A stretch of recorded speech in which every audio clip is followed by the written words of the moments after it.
Hello everyone, welcome to Vani Reddy stories and blogs. నార్మల్గా మనం అందరూ పెద్దవాళ్ళు కానీ చిన్నవాళ్ళు ప్రతి వాళ్ళు చాలామంది చెప్తూ ఉంటారు కదా, బాడీ హీట్ ఎక్కువైపోయింది, బాడీ హీట్ అయింది, మేము ఈ వస్తువులు తినము, మాకు బాడీ హీట్ అవుతుందని చాలామంది చెప్తూ ఉంటారు. అసలు బాడీ హీట్ అవ్వడం అంటే ఏంటి, ఎందుకు అవుతుంది? చాలా విషయాల్లో మనం తెలుసుకున్నా కూడా ఒక్కొక్కసారి మనం పాటించాం. ముందు నుంచి మన పెద్దవాళ్ళు కూడా మనకు చెప్పేవాళ్ళు, కాకపోతే ఇప్పుడు మనకు చెప్పేవాళ్ళు లేక మనము వాటిని పాటించగా మనకి బాడీ హీట్ అవుతూ ఉంటుందన్నమాట. సో మెయిన్గా as a nutritionist and wellness కోచ్గా నేను జస్ట్ నాకు తెలిసిన ఇన్ఫర్మేషన్ నేను మీతో షేర్ చేసుకుంటున్నానండి. ఇక్కడ నేను ఏదో ఇది చేయాలని కాదు, జస్ట్ అవేర్నెస్ కోసం మాత్రమే ఈ వీడియోని నాకు తెలిసిన ఇన్ఫర్మేషన్ నేను మీతో షేర్ చేసుకుంటూ ఉన్నాను అనమాట. సో నార్మల్గా మనం తీసుకుంటే చాలామందికి తెలియకుండానే వేడి ఎక్కువ అయిపోతూ ఉంటుంది ఒంట్లో. సో బగ్గమని అసలు అలా పట్టుకుంటే కాలిపోతుందనో, లేదంటే కాళ్ళు మంటలుగా ఉన్నాయని కొంతమందికి నోట్లో అలర్జీ వచ్చిందని, కొంతమందికి హెయిర్ ఫాల్ ఎక్కువ అవుతుంది. సో అదేవిధంగా త్వరగా వైట్ హెయిర్ రావడం, అదేవిధంగా డిఫరెంట్ సైన్స్ అనేది ఉంటుందన్నమాట. దీంట్లో డిఫరెంట్ సింబల్స్ ద్వారా మనకు బాడీలో హీట్ ఎక్కువ అయింది అనేసి తెలియజేస్తుంది. అందులో ఈ సిమ్టమ్స్ని పట్టే కాకోకుండా డిఫరెంట్గా మనం బయట ఎండకి వెళ్ళినప్పుడు ఒక్కొక్కసారి జస్ట్ మనం ఎక్కువసేపు ఎండలో ఉండలేము, దానికి మనకి ర్యాషెస్ వచ్చేయడం, తర్వాత అలర్జీ రావడం, తర్వాత మనకి తెలియకుండానే కాళ్ళు చేతులు మంటలు అవ్వడం, ఇలా ఒక్కటి కాదనమాట. చాలా విషయాల్లో దీంట్లో ఏ ఒక్కటి ఉన్నా కూడా మనకి బాడీలో హీట్ ఎక్కువైపోయిందని చెప్పుకోవాలి. నార్మల్గా తీసుకుంటే మనం ఏం చేస్తే మన బాడీలో హీట్ తగ్గించుకోవచ్చు, మన పెద్దలు ఈ రోజు కాదు ఆ రోజు నుంచి కూడా మనకు చెప్పేవాళ్ళు. కానీ చాలామంది ఏం చేస్తూ ఉంటారంటే, కొంతమందికి పెద్దవాళ్ళకి తెలుసు కాబట్టి పనులకు పోయే వాళ్ళు మీరు చూసినారనుకోండి, వాళ్ళు తలకి గుడ్డ కట్టుకుంటారు, లేదంటే ఒంటికి కూడా జాగ్రత్తగా ఏదన్నా కవర్ చేసుకుంటారు. నార్మల్గా వేసుకున్న డ్రెస్ కాకోకుండా ఒంటిపైన ఇంకొక డ్రెస్ వేసుకొని ఇంకొక షర్ట్ వేసుకొని ఉంటారనమాట. ఎందుకు అంటే బాడీని అది ఎక్కువగా బయట నుంచి వచ్చే హీట్ మన బాడీకి వెళ్లకుండా పైనే ఆపేసే విధంగా తలకి క్లాత్ కట్టేసింటారు. ఫస్ట్ మనకి తల నుంచి కానీ కాళ్ళ నుంచి కానీ మనకి హీట్ని ఎక్కువ లాగేస్తూ ఉంటుంది. సో అందుకోసం వాళ్ళు ఏం చేస్తారు అంటే, ఎవరైనా పనికి వెళ్ళిన వాళ్ళు, బాగా ఎండలో కష్టపడే వాళ్ళు తలకు ఒక రుమాలు చుట్టి నింటారు, లేదంటే షర్ట్ ఒకటి వేసుకొని నింటారు అనమాట. ఎందుకంటే ఆ బయట నుంచి పడే సన్ రైజ్ అనేది మనకి తలకి వెళ్ళి లోపల మనకి బాడీ హీట్ ఎక్కకుండా ఉంటుంది అని ముందు నుంచి అమ్మాయిలు ఎక్కువ ఎండలు ఉన్నప్పుడు కొంచెం గొడుగు తీసుకొని బయట వెళ్ళడం కానీ, లేదు తర్వాత మనము కొంచెం జాగ్రత్తగా ఏదో ఒకటి తలకు చుట్టుకోవడం కానీ, లేదా హ్యాట్ పెట్టుకొని వెళ్ళడం కానీ, ఇలాంటివి చేస్తే కనుక మనకి ఏమవుతుందంటే బయట నుంచి హీట్ మన బాడీ లాక్కోకుండా ఉంటుందన్నమాట. సో అందుకోసమే మనం చాలామంది పనికి వెళ్ళే వాళ్ళు, లేకపోతే డైలీ కష్టపడే వాళ్ళు ఆ విధంగా ఏదో ఒకటి వాళ్ళు కవర్ చేసుకొని ఉంటారనమాట.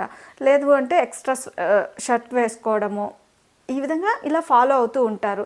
సో నార్మల్గా తీసుకుంటే అమ్మాయిలకు కూడా హెవీ బ్లీడింగ్ అయిపోతూ ఉంటుంది ఎక్కువ హీట్ అయినప్పుడు, లేదంటే పైల్స్ రూపంలో వచ్చే ఛాన్సెస్ ఉంటుంది, లేదా ముక్కల్లో బ్లడ్ వచ్చే ఛాన్సెస్ ఉంటుంది. ఇలా చాలా వేస్ మనకి హీట్ ఎక్కువైంది అని చెప్పడానికి సంకేతాలు అనమాట. సో అసలు మనము ఈ హీట్ని కంట్రోల్ చేయాలి అంటే ఎలాంటి ఫుడ్స్ తీసుకోవాలి, బెటర్ ఫుడ్స్ ఏంటి, మన ఒంట్లో ఉన్న వేడిని మనం కంట్రోల్ చేసుకోవచ్చా అంటే ఈజీగా చేసుకోవచ్చు అనమాట. అవి ఏవైతే మనం చేసుకోగలమో అవే మనకి ఈజీగా, అంటే ఎక్కువ ఖర్చు లేకుండా తక్కువలో మనం చేసుకునే టిప్స్ కొన్ని ఇప్పుడు తెలుసుకుందాం. మెయిన్గా ఏమి అంటే నార్మల్ వాటర్ తీసుకోవచ్చు, నార్మల్ వాటర్తో పాటు మనం లెమన్ వాటర్ కూడా తీసుకోవచ్చు అనమాట. లెమన్ వాటర్ తీసుకుంటే ఏమవుతుందంటే మన బాడీ బ్లడ్ని ఈజీగా అబ్జార్ప్షన్ చేసుకోవడానికి ఛాన్సెస్ ఉంటుంది. ప్లస్ అదేవిధంగా లెమన్ వాటర్ కాబట్టి మన బాడీకి ఎటువంటి సైడ్ ఎఫెక్ట్ లేకోకుండా త్వరగా దాహం తీరేటట్లు కూడా ఉంటుందన్నమాట. కొంచెం లైట్గా దాంట్లో జాగ్రీ వేసుకొని, యాక్చువల్గా చాలామంది ఏమనుకుంటారంటే జాగ్రీలో ఏదో ఎక్కువ ఐరన్ కంటెంట్ ఉంటుందని, ఏమీ ఉండదండి. So next option butter milk తీసుకోవచ్చు. బటర్ మిల్క్ తీసుకోవడం వల్ల ఏంటి అంటే అసలు బెస్ట్ ఇప్పుడు బటర్ మిల్క్ తీసుకున్నాం అనుకోండి, కొంచెం సినామిన్ పౌడరు లేదంటే కొంచెం జీరా పౌడర్ వేసుకొని తాగండి. దానివల్ల ఏమవుతుంది అంటే మనకి ఈజీగా ఫ్రీ మోషన్ అయిపోయేసి కాన్స్టిపేషన్ లేకుండా చేస్తుంది. ఎప్పుడైనా మనకు ఉన్నా కూడా ఇలా వేడిని కంట్రోల్ చేస్తుంది, ప్లస్ మనకి మలబద్ధకాన్ని కూడా తగ్గిస్తుంది అనమాట. నెక్స్ట్ వచ్చేసి కోకోనట్ వాటర్ తీసుకుంటే దీనివల్ల చాలా యూజెసే ఉన్నాయని చెప్పుకోవాలి. కోకోనట్ వాటర్ వల్ల ఏమవుతుంది అంటే కనుక నార్మల్గా అయితే బ్లడ్ ప్రెషర్ని కంట్రోల్ చేస్తుంది, కొలెస్ట్రాల్ని కూడా కంట్రోల్ చేస్తుంది, అదేవిధంగా బీపీని నార్మల్గా ఉంచుతుంది. మనము బయట తీసుకునే కూల్ డ్రింక్స్తో కంపేర్ చేస్తే కనుక కోకోనట్ వాటర్ తీసుకోవడం వల్ల మనకి ఇన్ని బెనిఫిట్స్ ఉంటాయి. దాంట్లో ఎలక్ట్రోలైట్ కూడా మనకు కావాల్సినంత దొరుకుతుంది కాబట్టి కోకోనట్ వాటర్ని తీసుకుంటే మనకి వేడిని కంట్రోల్ చేయడానికి ఛాన్సెస్ ఎక్కువ ఉంటాయన్నమాట. సో అదేవిధంగా నెక్స్ట్ వస్తే గోంద్కృతక అది ఉంది కదా, అది గోంద్కృత. అదేమవుతుంది తెలుసా, గోంద్కృతాన్ని తీసుకోవడం వల్ల మనకి హీట్ని కంట్రోల్ చేస్తుంది. గోంద్ తీసుకోవడం వల్ల హీట్ రైజ్ అవుతుంది. అదే గోంద్కృతాన్ని తీసుకోవడం వల్ల మనకి హీట్ని కంట్రోల్ చేస్తుంది. అది ఏంటి అసలు గోంద్కృత అంటే, బయట కూడా మనకి ప్యాకెట్స్లో దొరుకుతూ ఉంటుందండి. 20 రూపీస్ 30 రూపీస్ ప్యాకెట్. ఏం లేదు, మనకి చెట్లకి ఇవి లేస్తూ ఉంటాయి కదా మామూలుగా చెక్కలు. అదే ఒక ఇది వచ్చిన తర్వాత దాని మీద కొంచెం బంకలాగా ఉంటుంది చూసినారా, అది తీసుకొని మనం ఇంట్లో స్టోర్ చేసుకుంటే అది ఏ విధంగా అయినా యూస్ చేసుకోవచ్చు అనమాట. గోంద్కృత అనేది గోంది తీసుకోకూడదు, గోంద్కృత అనేది మాత్రమే తీసుకోవాలన్నమాట. సో అది మనం కొంచెం వాటర్లో తీసుకోవడం, లేదంటే మనము ఇలా ఫేస్ ప్యాక్ మీద జస్ట్ ఐస్ మీద పెట్టుకోవడం, లేదంటే అరికాళ్ళల్లో రఫ్ చేసుకోవడం వల్ల మనకి అది బాగా పనిచేస్తుందండి. అదేవిధంగా ఇంకా మనము నార్మల్గా వాటర్ ఎంత కావాలో అంత తీసుకుంటూ ఉండాలి. అప్పుడే మనకి బాడీలో ఉన్న హీట్ని కంట్రోల్ చేయడానికి ఎక్కువ ఛాన్సెస్ ఉంటాయి. దాంతో పాటు మనం బయట దొరికే కూల్ డ్రింక్స్ అని ఇవన్నీ అవన్నీ తీసుకోకుండా ఇలా జస్ట్ లెమన్ వాటర్ తీసుకుంటే దీనివల్ల అంత బెనిఫిట్ ఉంటుంది. కోకోనట్ వాటర్ తీసుకోవచ్చు, సో బటర్ మిల్క్ తీసుకోవచ్చు. సో ఈ గోంద్కృతిక అనేది వాటర్లో మనము చిన్నగా కొంచెం ఒక చిన్న టీ స్పూన్ అంత వేసుకొని మిక్స్ చేసుకొని తాగడం వల్ల చాలా బాడీకి చలవ చేస్తుంది అనమాట. ఇన్ని బెనిఫిట్స్ ఉన్న దీంట్లో ఇవన్నీ మనం వదిలేస్తామా చెప్పండి? ఈజీగా దొరికేటివే కాబట్టి మీకు ఏదైనా అలా అనిపించినప్పుడు మన బాడీని మనమే కంట్రోల్ చేసుకుంటూ ఉండాలి. కాబట్టి అప్పుడప్పుడు మనకు కావాల్సిన ఐటమ్ ఆ విధంగా తీసుకుంటూ ఒక గ్లాస్ వాటర్ని అప్పుడప్పుడు 1 అవర్కి ఒకసారి లేదు హాఫ్ అన్ అవర్కి ఒకసారి సిప్ చేస్తూ తాగాలన్నమాట. అప్పుడే మనము హెల్దీగా ఉండగలుగుతాము. సో మన హీట్ని మనం కంట్రోల్ చేసుకోవాలి కాబట్టి. నెక్స్ట్ వచ్చేసి ఏమవుతుంది, ఇది ఈ రోజు నుంచి తెలిసిన టిప్ కాదు. మనకి బాడీ హీట్ అయిపోయినప్పుడు ప్రతి ఒక్కరికి తెలుస్తుంది. బాగా అరికాళ్ళు మంట అవ్వడం, ఎక్కువగా మెయిన్గా నోళ్ళల్లో తెల్లగా అయిపోవడం, పొక్కిపోయినట్లు అయిపోవడం, హీట్ అయిపోవడం, అలర్జీ లాగా రావడం, అలా అనిపించినప్పుడు ఈ రోజు నుంచి కాదు, పెద్దలు ఆ రోజు నుంచి మనకు చెప్తుంది, వాళ్ళు పాటిస్తుంది. వాళ్ళకి సైంటిఫిక్గా డెవలప్ కాని రోజు నుంచి కూడా వాళ్ళు దాన్ని ఫాలో చేస్తూనే ఉన్నారు. కానీ మనకు అది తెలియట్లేదు అంతే. జస్ట్ అది ఏంటి అంటే కనుక ఒకసారి మనం థింక్ చేస్తే కొన్ని ఆయిల్స్ ఉంటాయి. అది ఏం చేస్తుందంటే మనము అరికాళ్ళల్లో వేసుకొని బాగా రఫ్ చేయొచ్చు అనమాట. దాన్ని బాగా అరికాళ్ళు రఫ్ చేసినా, అరిచేతులు రఫ్ చేసినా, బాడీ అంతా మసాజ్ చేసినా మనకి హీట్ని బాగా కంట్రోల్ చేస్తుంది. మెయిన్గా యూస్ చేసేది ఈ రోజుల్లో ఏవేవో బయట ఆయిల్స్ వచ్చాయండి, అవి అవసరం లేదు. యాక్చువల్గా మన ఇంట్లో దొరికే ఆయిల్స్తోనే మనం చేసుకోవచ్చు అనమాట. ఏది అంటే మెయిన్ ఫస్ట్ థింగ్ వచ్చి క్యాస్టర్ ఆయిల్ అంటే ఆముదం. చాలామందికి తెలియదు.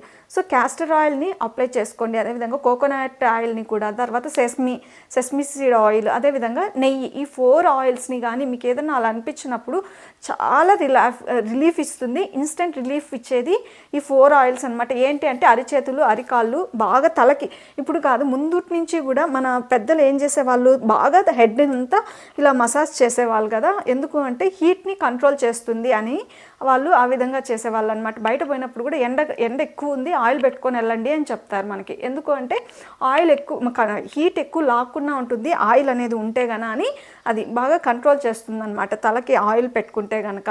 అందుకోసమే ఈ 4 చేసుకోవచ్చు. ఇంకా వన్ ఆఫ్ ద బెస్ట్ అనే చెప్పుకోవచ్చు. నెక్స్ట్ ఏంటి అంటే కుండ నీళ్ళతో మనము కుండ నీళ్ళు తీసుకున్నాం అనుకోండి, అది చాలా మంచి బెనిఫిట్ అండి. మనం ఏం చేస్తాం, రెఫ్రిజిరేటర్లో తీసుకుంటాం. రెఫ్రిజిరేటర్లో మనము ఐస్ తీసుకొని బాడీ ఇంకా హీట్ ఎక్కువైతుంది. అలా కాదు, యాక్చువల్గా మనము మామూలుగా కుండల్లో నీళ్ళు తీసుకుంటే కనుక మన బాడీ హీట్ని కంట్రోల్ చేస్తుంది. దాంట్లో మంచి న్యూట్రియంట్స్ కూడా, మట్టితో చేసే వాటిల్లో మంచి న్యూట్రియంట్స్ కూడా మనకి అందుతాయన్నమాట. సో ఇది ఒక బెస్ట్ టిప్. అదేవిధంగా మనం వంట చేసేది కూడా మట్టి వాటిలతో చేసుకుంటే మంచి న్యూట్రియంట్స్ మనకు వస్తాయి. ప్లస్ మనం స్టవ్ మీద కూడా చేసుకోవచ్చు. మినిమం హీట్లో మనం ఎంత పెట్టుకుంటున్నామో అంత మనం స్టవ్ మీద మట్టి కుండలు అప్పుడప్పుడు మార్చుకుంటూ ఉంటే 2 ఇయర్స్కి ఒకసారి అలా సరిపోతుందంటే అది పెద్ద కాస్ట్ కూడా కాదు. కాబట్టి మట్టి దాంట్లో మనం చేసుకొని తింటే అది కూడా మనకి హీట్ని కంట్రోల్ చేయడానికి ఒక బెస్ట్ టిప్ అనే చెప్పుకోవచ్చు.